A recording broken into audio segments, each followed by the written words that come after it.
এখন দেখবেন channel I সংবাদ।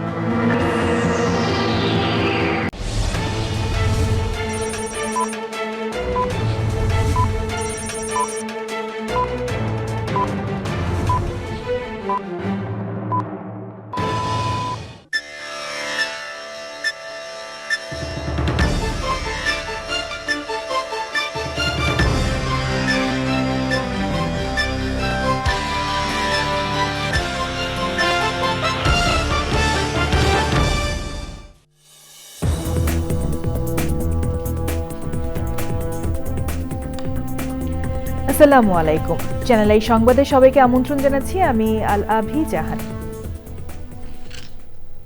বিস্তারিত সংবাদের শুরুতেই জানিয়ে দিচ্ছি ফ্রেশ আটা ময়দা সুজি সংবাদ শিরোনামগুলো। আওয়ামী লীগকে ক্ষমতায় রাখার মহাপরিকল্পনা হয় 2011 সালেই বলে তদন্ত কমিশনের রিপোর্ট। শীর্ষ মহলের অনুমোদনে অনৈতিক কার্যক্রম মন্তব্য।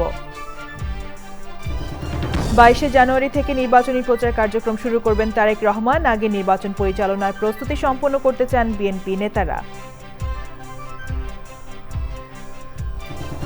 বোঝাপড়ার কোনো নির্বাচন দেখতে চায় না জামাত, বললেন ডাক্তার শফিকুর রহমান। অবসরপ্রাপ্ত সামরিক কর্মকর্তাদের সঙ্গে মতবিনিময়। প্রান্তিক জনগোষ্ঠীর টেকসই অগ্রযাত্রায় ন্যায্য রূপান্তরের বিকল্প নেই, বিশিষ্টজনদের মত। এনডিসি 3.0 বাস্তবায়নে সামাজিক সুরক্ষা ও ন্যায্যতা নিশ্চিতের তাগিদ। এবং রাজধানীতে চলছে 24তম ঢাকা আন্তর্জাতিক চলচ্চিত্র উৎসব। 9 দিনের আয়োজনের media partner Channel I.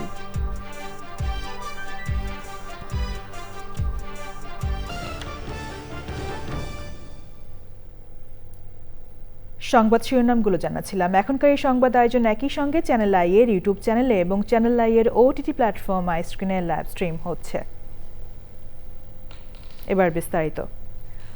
Awami লীগের আমলে হওয়া নির্বাচনের বিষয়ে ওঠা অভিযোগের তদন্ত কমিটি বলেছে 2014, 2018 ও 2024 সালের জাতীয় সংসদ নির্বাচনে যাতে আওয়ামী লীগ ক্ষমতায় থাকতে পারে সেজন্য মহাপরিকল্পনা করা হয়েছিল 2011 সালেই। আওয়ামী লীগকে ক্ষমতায় রাখার বন্দোবস্ত করতে সিদ্ধান্ত নেয় রাষ্ট্রের সর্বোচ্চ পর্যায়ের শীর্ষ ব্যক্তিরা। প্রহসনের নির্বাচনকে জায়েজ করতে হত্যা, গুম, সশস্ত্র বাহিনীর একটি অংশকে ব্যবহার, মিথ্যা মামলা সহ সব অনৈতিক কার্যক্রমের অনুমোদন ছিল শীর্ষ মহলের।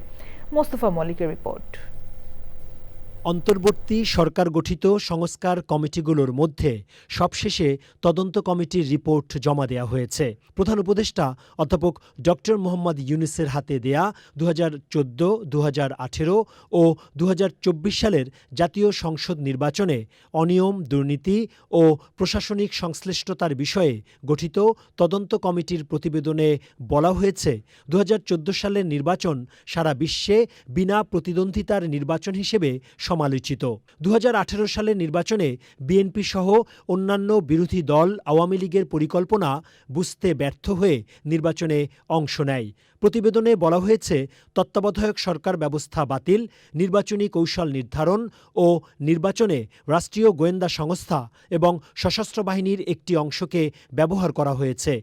তদন্ত রিপোর্টে বলা হয়েছে বিরোধী প্রার্থী ও কর্মীদের নামে মিথ্যা ও হয়রানিমূলক মামলা, গ্রেফতার, গুম, জাল ভোট প্রদান, আগের রাতে ব্যালট বাক্স ভরে রাখা, ইভিএমকে নিজেদের মতো করে ব্যবহার, একতরফাভাবে সরকারের আজ্ঞাবহ প্রধান নির্বাচন কমিশনার ও অন্যান্য কমিশনার নিয়োগ সহ নানা কার্যক্রম গ্রহণ করা হয়েছে নির্বাচনের ফলাফল নিজেদের পক্ষে রাখার জন্য। 2014, 2018 আর 2024 ইলেকশন, 3টা ইলেকশন বটে, কিন্তু এটার মাস্টার প্ল্যান কিন্তু একটা। এই মাস্টার প্ল্যানটা হয়েছে 2008 সালের পরে, যখন ফার্স্ট ইলেকশনটা হলো, যখন 2008 সালে আর্মিদের আন্ডারে।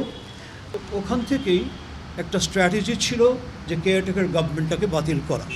কেয়ারটেকার গভর্নমেন্ট সিস্টেমটা বাতিল করার জন্য 2011, 15th অ্যামেন্ডমেন্টে ওটা বাতিল করা হয়। এবং ওই সময় কেয়ারটেকার গভর্নমেন্টটা বাতিল করার পিছনে একটা লং টার্ম স্ট্র্যাটেজি ছিল। সেই লং টার্ম স্ট্র্যাটেজি হচ্ছে ইভেনচুয়ালি যে রুলিং পার্টি যতদিন ক্ষমতায় থাকতে পারে যে কোনো স্ট্র্যাটেজিতে, যে কোনোভাবে, এখন তার জন্য কেয়ারটেকার গভর্নমেন্ট ওয়াজ রোড ব্লক, একটা বাধা ছিল। তদন্ত কমিটির প্রধান বলেন, পরপর 3টি ভুয়া নির্বাচনের কারণে দেশের গণতন্ত্র এবং মৌলিক মানবাধিকার বিপন্ন হয়েছে। It was the end of democracy in Bangladesh. Human rights watch report এসছে ডেমোক্রেসি ইন দ্য ক্রসফায়ার। তারপরে এই যে এই গুমের কালচারটা আগে ছিল না, এটা শুরুই হলো ইলেকশন জেতার জন্য, এবং ইলেকশন কেন্দ্র করে এটা বিরাট একটা পাওয়ার একটা কায়দা, যে একটা এন্টায়ার দেশকে হাইজ্যাক করে নেওয়া, এটা তো স্ট্র্যাটেজি ছিল, আলটিমেট স্ট্র্যাটেজি। রিপোর্টে সময়ের সীমাবদ্ধতার কথা বলা হয়েছে ব্যাপক অনিয়মের নির্বাচনের তদন্ত করতে যে সময় দেওয়া হয়েছে তা বেশ কম। Mostafa Mallik, Channel I, Dhaka. প্রধান উপদেষ্টা অধ্যাপক মোহাম্মদ ইউনূস বলেছেন, ভোট ডাকাতির কথা শুনেছিলেন, কিছু কিছু জানতেন, কিন্তু এত নির্লজ্জভাবে পুরো প্রক্রিয়াকে বিকৃত করে দুমড়ে মুচড়ে ফেলে নিজেদের মতো করে কাগজে রায় লিখে দেওয়া হয়েছে। এগুলো জাতির সামনে তুলে ধরা দরকার, পুরো রেকর্ড থাকা দরকার। জাতীয় সংসদ নির্বাচন 2014, 2018 ও 2024-এর তদন্ত প্রতিবেদন হাতে পেয়ে এমন মন্তব্য করেন প্রধান উপদেষ্টা। তিনি বলেন, দেশের মানুষের টাকায় নির্বাচন আয়োজন করে পুরো জাতিকেই শাস্তি দেওয়া হয়েছে। মানুষ অসহায়ের মতো তাকিয়েছিল, কিছু করতে পারেনি। জনগণ যেন অন্তত কিছুটা স্বস্তি পায়, সেজন্য যারা জড়িত ছিল তাদের চেহারা সামনে আনতে হবে। কারা করলো, কিভাবে করলো তা জানতে হবে। ভোট ডাকাতি যেন আর কখনো না ঘটে, সে ব্যবস্থা করতে হবে। এবার জাতীয় সংসদ নির্বাচন 2026।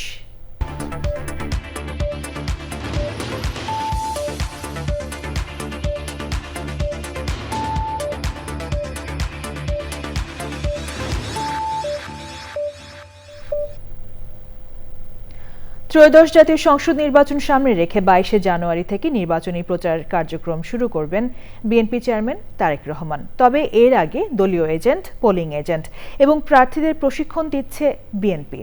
দলের নেতারা জানিয়েছেন, নির্বাচনী প্রচার কার্যক্রম শুরুর আগে নির্বাচন পরিচালনার সব ধরনের প্রস্তুতি সম্পন্ন করতে চান তারা। রাহুল রায়ের রিপোর্ট। 17 বছর নির্বাসিত জীবন শেষে গত 25শে December BNP chairman Tarek Rahman দেশে ফেরার পর থেকে দলটির কর্মকাণ্ড মূলত তাকে ঘিরে। রাজধানীর গুলশান কার্যালয়ে নিয়মিত বসছেন তিনি। বৈঠক করছেন দলের নেতাকর্মীদের পাশাপাশি বিভিন্ন রাজনৈতিক দল ও শ্রেণী পেশার মানুষ এবং বিভিন্ন দেশের কূটনীতিকদের সঙ্গে। জুলাই শহীদদের কবর জিয়ারত ও পরিবারের সদস্যদের সঙ্গে দেখা এবং সদ্য প্রয়াত সাবেক প্রধানমন্ত্রী বেগম খালেদা জিয়ার জন্য দোয়া মাহফিলে অংশ নিতে উত্তরবঙ্গে 4 দিনের সফর কর্মসূচিও ঘোষণা করা হয়েছিল, যা পরে নির্বাচন কমিশনের অনুরোধে স্থগিত করা হয়। আগামী 22শে জানুয়ারি সিলেট থেকে বিএনপির নির্বাচনের প্রচার শুরু করবেন তারেক রহমান। এর আগেই সাংগঠনিক ও নির্বাচন পরিচালনার পূর্ণ প্রস্তুতি গ্রহণের কথা জানিয়েছেন বিএনপি নেতারা। নির্বাচনের যারা পোলিং এজেন্ট হবে, আমরা তাদের ট্রেনিং করেছি। তারা এলাকায় ফিরে যেয়ে যার যার নির্বাচনী এলাকায় আরও পোলিং এজেন্টদেরকে প্রশিক্ষণ দিবে। প্রচারণার কৌশল নিয়ে আমরা প্রশিক্ষণ দিয়েছি। সোশ্যাল মিডিয়া বিষয় নিয়ে আমরা প্রশিক্ষণের ব্যবস্থা করেছি। ট্র্যাডিশনাল মিডিয়া, সেগুলোর সঙ্গে কিভাবে ডিল করা যাবে, প্রচারণা যাতে অপপ্রচার ঠেকানো যায় কেমনে, প্রচার আরও বেশি কার্যকর করা যায় কেমনে, এগুলো নিয়ে আমরা প্রার্থীদেরকে আমরা প্রশিক্ষণ দিয়েছি। বা আমাদের যে আগে সরকার ছিল তাদের যে অর্জন সেগুলেন বলতে পারে, অভিযোগ হচ্ছে নানান রকমের অপপ্রচার হচ্ছে, সেগুলেন কিভাবে তারা জবাব দিতে পারে, এগুলো নিয়ে কাজ করছি।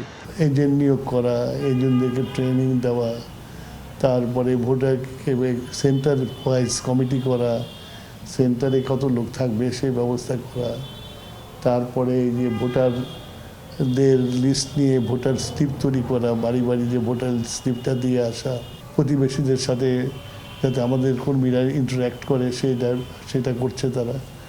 এইভাবে এই কয়টা দিন 22 তারিখ পর্যন্ত আমাদের চলতে হবে। 22 তারিখের পরে আমরা ফুল ফ্লেজেড ক্যাম্পেইনে নামবো, মানুষের কাছে যাবো, মানুষের কাছে ভোট চাইবো আর কি। বিএনপি নেতারা জানিয়েছেন, নির্বাচনের জন্য সবচেয়ে সরব দল হিসেবে একটি সুষ্ঠু নির্বাচনের জন্য সব ধরনের সহযোগিতা করবেন দলের নেতাকর্মীরা। 22 তারিখে তো উনি যাবেন, ম্যাডামও করতেন, উনি সিলেটে থেকে উনি ওনার প্রচারণা শুরু করবেন।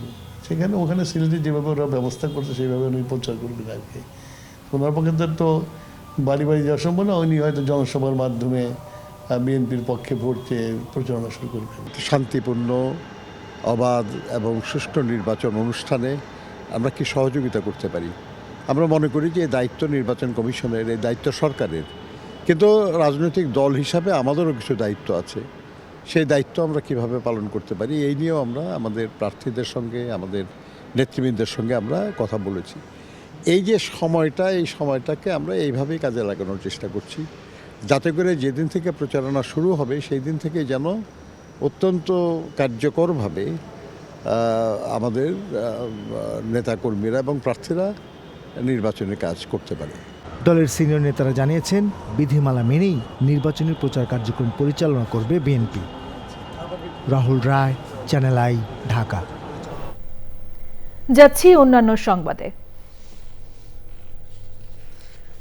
বোঝাপড়ার কোনো নির্বাচন দেখতে চায় না জামায়াত ইসলামী। বোঝাপড়া হবে জনগণের সঙ্গে রাজনৈতিক দলগুলোর। রাজধানীতে প্রায় ৪০০ অবসরপ্রাপ্ত সামরিক কর্মকর্তাকে নিয়ে জামায়াতের মতবিনিময় সভায় এ কথা বলেন দলের আমির ডাক্তার শফিকুর রহমান। সোমবার সন্ধ্যায় চীন মৈত্রী সম্মেলন কেন্দ্রের মতবিনিময় সভায় জামায়াতের আমির সামাজিক দায়বদ্ধতা থেকে দেশের জন্য অবসরপ্রাপ্ত সব সামরিক কর্মকর্তাকে এগিয়ে আসার আহ্বান জানান। বিস্তারিত তাফিমুল ইসলামের রিপোর্টে। নির্বাচনের ঠিক ১ মাস আগে সশস্ত্র বাহিনীর অবসরপ্রাপ্ত কর্মকর্তাদের নিয়ে জামায়াতে ইসলামীর মতবিনিময় সভা। সোমবার সন্ধ্যায় রাজধানীর চীন মৈত্রী সম্মেলন কেন্দ্রে উপস্থিত ছিলেন সশস্ত্র বাহিনীর প্রায় ৪০০ অবসরপ্রাপ্ত কর্মকর্তা। মতবিনিময় সভায় অবসরপ্রাপ্ত কর্মকর্তারা বলেন, ক্ষমতায় যেই আসুক দেশের মানুষের ঐক্যের বিকল্প নেই। আমরা সবাই মিলে ঐক্য নিয়ে একসাথে বসবাস করব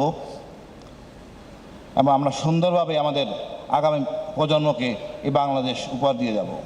আমরা যেটা নিয়েছি সেটা আমাদেরকে এখন রিটার্ন করার সময়, এখন আরামায়েশে থাকার সময় না। ঋণটাকে ফেরত দিতে হবে জাতির কাছে। অনুষ্ঠানে প্রধান অতিথি জামায়াতে ইসলামীর আমির মহান মুক্তিযুদ্ধের সশস্ত্র বাহিনীর অবদানের কথা তুলে ধরেন। বলেন, কোনো বেসামরিক ব্যক্তি মুক্তিযুদ্ধের ঘোষণা দেয়নি। ৭১-এর মুক্তিযুদ্ধে কোনো সিভিলিয়ানের মুখ দিয়ে মুক্তিযুদ্ধের ঘোষণাটা প্রচারিত হয়নি, হয়েছে আপনাদের মুখ দিয়ে। আপনাদেরকে স্যালিউট। অবশ্যই এ দায়িত্ব ছিল রাজনীতিবিদদের। তারাই দায়িত্ব পালন করলে সেনাবাহিনীর একজন অফিসারকে এগিয়ে আসার প্রয়োজন হতো না। জামায়াতের আমির বলেন, আগামী নির্বাচনকে কেন্দ্র করে যদি কেউ মেকানিজম করার চেষ্টা করে তাহলে তারাও দেশ থেকে পালাতে বাধ্য হবে। আমরা বোঝাপড়ার কোনো নির্বাচন একেবারেই দেখতে চাই না। বোঝাপড়া কোনো অথরিটির সাথে হবে না। বোঝাপড়া হবে রাজনৈতিক দলগুলার ভোটারদের সাথে সরাসরি। আমরা সেই নির্বাচনটা দেখতে চাচ্ছি। যদি আমরা সবাই মিলে সচেতন দেশবাসী, আমরা যদি সচেতন থাকি, আমাদের বিশ্বাস যদি কেউ কোনো ধরনের মেকানিজম করার চিন্তা মাথায় এসেও থাকে তারা পালাতে বাধ্য হবে ইনশাআল্লাহ। সামাজিক দায়বদ্ধতা থেকে সবাই মিলে দেশকে এগিয়ে নিতে অবসরপ্রাপ্ত সব সামরিক কর্মকর্তাদের এগিয়ে আসার আহ্বান জানান তিনি। দলের সাথে সংযুক্ত হওয়া জরুরি নয়, প্রিয় দেশের জন্য একসাথে কাজ করা খুবই প্রয়োজন। আমরা সবগুলো হাত একত্রিত করে একসাথে এগিয়ে যাব ইনশাআল্লাহ। দুজন অবসরপ্রাপ্ত কর্মকর্তা ও জামায়াতে ইসলামীর আমিরের বক্তব্যের মাধ্যমে ২ পর্বের অনুষ্ঠানের প্রথম পর্ব শেষ হয়। পরের পর্বে জামায়াতের আমির সাবেক সামরিক কর্মকর্তাদের বক্তব্য শুনেন। তাফিমুল ইসলাম, চ্যানেল আই, ঢাকা। ইরানে চলমান সরকার বিরোধী আন্দোলনে অন্তত ৬৫০ বিক্ষোভকারী নিহত হয়েছে। ইরান সরকার বিক্ষোভে উস্কানি দেওয়ার জন্য যুক্তরাষ্ট্র এবং ইসরায়েলকে দায়ী করেছে। ইরানের রাজধানী তেহরানে সরকারের সমর্থনে বিশাল সমাবেশ হয়েছে। সমাবেশে অংশ নেওয়া জনতাকে ধন্যবাদ জানিয়ে ইরানের সর্বোচ্চ ধর্মীয় নেতা আয়াতুল্লাহ আলী খামেনি বলেছেন, দেশীয় ভাড়াটে দুষ্কৃতকারীদের মাধ্যমে ইরানের শত্রুরা যে চক্রান্ত করেছিল তা নস্যাৎ হয়েছে।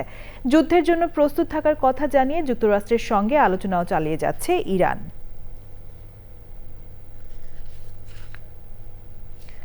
প্যারিস চুক্তি অনুযায়ী এনডিসি 3.0 বাস্তবায়নে ন্যায্য রূপান্তর প্রক্রিয়া নিশ্চিতের বিকল্প নেই বলেছেন প্রকৃতিবন্ধু বীর মুক্তিযোদ্ধা মুকিত মজুমদার বাবু। প্রথাগত অর্থনীতি ও সমাজ ব্যবস্থার বিপরীতে পরিবেশ বান্ধব ব্যবস্থাপনা নিশ্চিতে বিশ্বজুড়ে যখন জোর তাগিদ, তখন সার্বিক জনগোষ্ঠীকে মূল স্রোত ও সুবিধার আওতায় রাখতে প্রকৃতি ও জীবন ফাউন্ডেশন এবং জেটিবিসির প্রামাণ্যচিত্রে সচেতনতার বার্তা। বিস্তারিত মোশাহিদ রনের রিপোর্টে।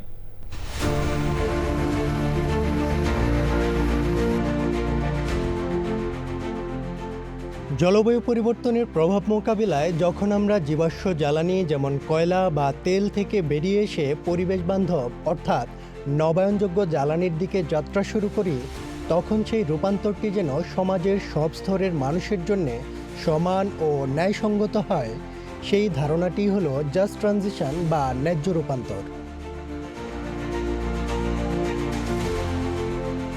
চলতি বছরের নভেম্বরে বাংলাদেশ আনুষ্ঠানিকভাবে স্বল্পোন্নত দেশ থেকে উত্তরণ পেতে যাচ্ছে। এই উত্তরণের সন্ধিক্ষণে দাঁড়িয়ে জলবায়ু পরিবর্তনের প্রভাব এবং বৈশ্বিক সবুজ অর্থনীতির চাহিদার সাথে খাপ খাইয়ে নিতে বাংলাদেশ তার শিল্প ও জ্বালানি খাতে আমূল পরিবর্তন আনছে। এই পরিবর্তনের প্রক্রিয়ায় শ্রমিক কিংবা অন্যান্য জনগোষ্ঠীকে ক্ষতিমুক্ত রাখতে প্রয়োজনীয় সচেতনতা ও কার্যকর উদ্যোগ নিশ্চিতে ন্যায্য রূপান্তর নিয়ে প্রকৃতি ও জীবন ফাউন্ডেশন এবং জাস্ট ট্রানজিশন বাংলাদেশ সেন্টার নির্মাণ করেছে সময়োপযোগী প্রামাণ্যচিত্র। To meet its NDC 3.0 goals, Bangladesh requires USD 116.18 billion in total. এমন উদ্যোগে শ্রম খাতের সামাজিক সুরক্ষা এবং ন্যায্যতা নিশ্চিতের পাশাপাশি পরিবেশ বান্ধব প্রযুক্তির প্রসার হবে বলে মত সুধীজনদের। শ্রমিক শ্রেণীর যে কনসার্নগুলো আসছে, তাদের জীবিকা নিরাপত্তার যে উদ্বেগ এখানে আসছে, তাদের যে চাহিদার কথাটা আসছে, সেটা ওনারা বিবেচনা করতে পারবে। একই সাথে আমরা পরিবেশ বন এবং জলবায়ু পরিবর্তন মন্ত্রণালয়ের সাথে অভ্যন্তরীণ কাজ করতে হবে। তাপমাত্রা বৃদ্ধির ফলে শুধুমাত্র যে শ্রমিক বা যা কর্মজীবী জনগোষ্ঠী তারা ক্ষতিগ্রস্ত শিকার হবে এরকম না, সারা প্রকৃতিও কিন্তু পশু পাখি এরাও কিন্তু এই বিরাট চ্যালেঞ্জ এবং শারীরিকভাবে সব একটা পরিস্থিতির শিকার হবে।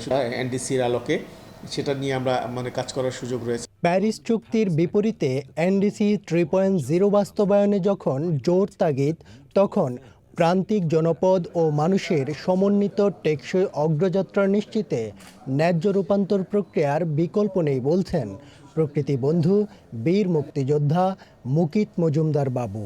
সাধারণ মানুষ কিন্তু এই ব্যাপারগুলো সেভাবে বোঝে না। জলবায়ুর পরিবর্তনে আমাদের কি ক্ষতি হচ্ছে কিংবা আমাদের নানা ধরনের যে আমরা কাজ করি সেই কাজে তারা কতটুকু ক্ষতিগ্রস্ত হচ্ছে এবং এখানে অটোমেশনের কারণে তারা কি পরিমাণ জব হারাচ্ছে কিংবা ভবিষ্যতে তারা কোন জায়গায় যাবে, তাদের স্কিল এবং তাদের ডেভেলপমেন্ট সব কিছু মিলিয়ে কিন্তু এখানে একটা বিশাল একটার সাথে একটা জড়িত।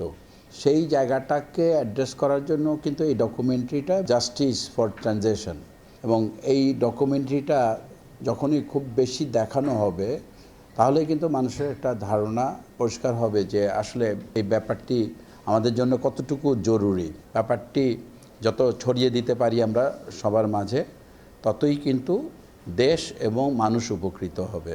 আমাদের দিক থেকে আমরা যেটা করছি সেটা তো করবই, পাশাপাশি অন্যদেরও সম্পৃক্ত করতে হবে। সচেতনতার বৃদ্ধির বিকল্প নাই, পাশাপাশি তার সাথে বিভিন্ন কার্যক্রম, সেই কার্যক্রমগুলোও আমাদের হাতে নিতে হবে। এটাই হলো মূল কথা। তথ্য বলছে 2041 সালের মধ্যে 40% নবায়নযোগ্য জ্বালানি এবং 2030 সালের মধ্যে 4.1 মিলিয়ন সবুজ কর্মসংস্থান তৈরির লক্ষ্যমাত্রা রয়েছে বাংলাদেশের। যথাযথ উদ্যোগে ত্বরান্বিত হবে ন্যায্য রূপান্তর, এমন প্রত্যাশা বিশ্লেষকদের। Moshahid Roni, Channel I, Dhaka. 24তম ঢাকা আন্তর্জাতিক চলচ্চিত্র উৎসবে দর্শকরা বলছেন এই উৎসবে বড় পর্দায় অন্যান্য দেশের ছবি উপভোগ করতে পারছেন তারা। 9 দিন ব্যাপী উৎসবের media partner Channel I. Sultana হিমুর রিপোর্ট। আলোকিত সমাজ গড়ার লক্ষ্য নিয়ে চলছে 24তম ঢাকা আন্তর্জাতিক চলচ্চিত্র উৎসব। সোমবার অনুষ্ঠিত হয়েছে 12তম Dhaka international conference on women in cinema সমাপনী আয়োজন, যেখানে সিনেমা নির্মাণে নারী নির্মাতা ও কলাকুশলীরা প্রাধান্য পেলেই নারী সংশ্লিষ্ট বিষয়গুলো উঠে আসবে চলচ্চিত্রে, এমনটাই জানান আলোচকরা।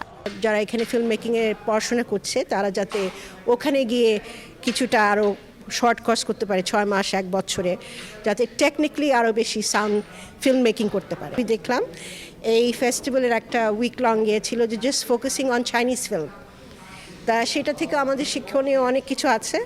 তা আমার মনে হয় চায়নার সাথেও আমাদের একটা বড় রকমের একটা কোলাবোরেশন হতে পারে। আগ্রহ নিয়ে উৎসবের ভেন্যুগুলোতে সিনেমা উপভোগ করার কথা জানিয়েছেন দর্শকরা। আমার এক্সপিরিয়েন্সটা অনেক ভালো ছিল এবং বিভিন্ন দেশের সিনেমা এক্সপ্লোর করার মাধ্যমে একটা নতুন অভিজ্ঞতা হলো। ধরনের ফেস্টিভ্যাল যেন সামনের দিকে আরও ভালো ভালো আরও কিছু ফিল্ম আসে। Film selection is interesting. We get to see a lot of films from different regions that I didn't get a chance to watch in my own country. So yeah, great. 9 দিনব্যাপী এই উৎসবের media partner Channel I. Sultana Himu, channel I, Dhaka. সময় হলো বিরতি নেওয়ার। এ পর্যায়ে রয়েছে Nitol tata কৃষি সংবাদ।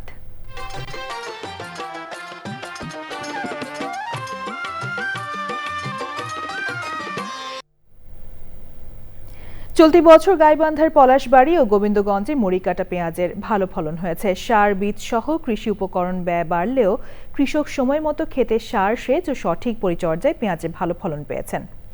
বাজার দর প্রত্যাশার চেয়ে বেশি পাওয়ায় পেঁয়াজ চাষে আর্থিকভাবে লাভবান হচ্ছেন তারা। এবার প্রকৃতি সংবাদ।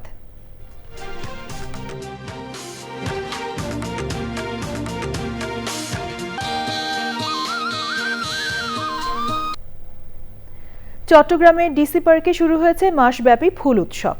দেশের বৃহত্তম মন জুড়ানো উৎসবে শোভা পাচ্ছে দেশি বিদেশি প্রায় 140 প্রজাতির লক্ষাধিক ফুল। ফুল উৎসব শুধু চট্টগ্রামের জন্য নয়, বরং সারা দেশের মানুষের জন্য নির্মল আনন্দ ছড়িয়ে দেবে প্রত্যাশা সংশ্লিষ্টদের।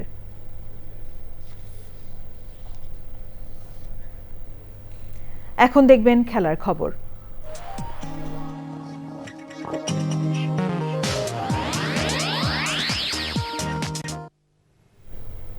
সবশেষে ফ্রেশ আটা ময়দা সুজির সংবাদ শিরোনামগুলো জানিয়ে দিচ্ছি আরও একবার। আওয়ামী লীগকে ক্ষমতায় রাখার মহাপরিকল্পনা হয় 2011 সালেই বলে তদন্ত কমিশনের রিপোর্ট। শীর্ষ মহলের অনুমোদনে অনৈতিক কার্যক্রম মন্তব্য। 22 জানুয়ারি থেকে নির্বাচনী প্রচার কার্যক্রম শুরু করবেন তারেক রহমান। আগে নির্বাচন পরিচালনার প্রস্তুতি সম্পন্ন করতে চান বিএনপি নেতারা। বোঝাপড়ার কোনো নির্বাচন দেখতে চায় না জামাত, বললেন ডাক্তার শফিকুর রহমান। অবসরপ্রাপ্ত সামরিক কর্মকর্তাদের সঙ্গে মতবিনিময়। প্রান্তিক জনগোষ্ঠীর টেকসই অগ্রযাত্রায় ন্যায্য রূপান্তরের বিকল্প নেই বিশিষ্টজনদের মত। এনডিসি 3.0 বাস্তবায়নে সামাজিক সুরক্ষা ও ন্যায্যতা নিশ্চিতের তাগিদ। এবং রাজধানীতে চলছে 24তম ঢাকা আন্তর্জাতিক চলচ্চিত্র উৎসব। 9 দিনের আয়োজনে মিডিয়া পার্টনার চ্যানেল আই।